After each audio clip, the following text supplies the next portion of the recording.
1 сентября это праздник такой всенародный, он повсеместно, праздник для каждой семьи.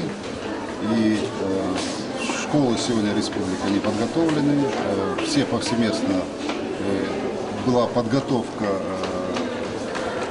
к новому учебному году. И сельские наши школы, и районные, и в городах. Ну, для нас это, конечно, образование, это приоритетное направление. Мы об этом говорили неоднократно. И подготовительная работа сегодня вот, проведена большая.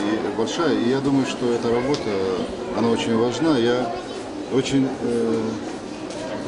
таким с удовлетворением, с огромной радостью увидел, что и дети первоклассники, и дети, которые учатся уже в выпускные классы, которые пришли сегодня, они пришли с такой доброй радостью, они сегодня пришли и действительно хотят, соскучились по школе. Это очень важно.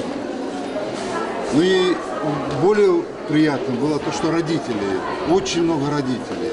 Это очень важно, когда родители знают, чем занимаются их дети, когда они интересуются, как учатся их дети, когда они... Вот это субъект совместного образования, учителя и родители. И вот дети это, конечно, чувствуют очень хорошо.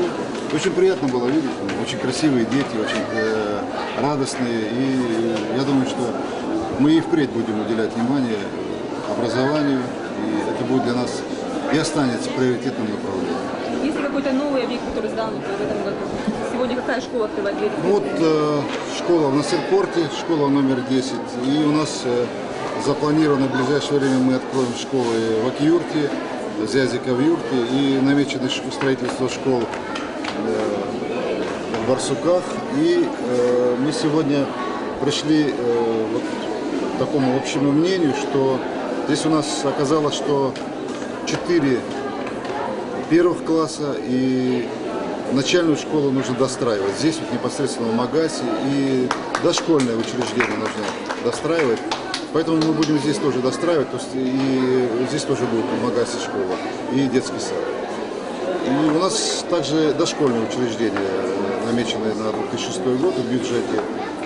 И это будет как раз своеобразная связь дошкольного и школьного образования.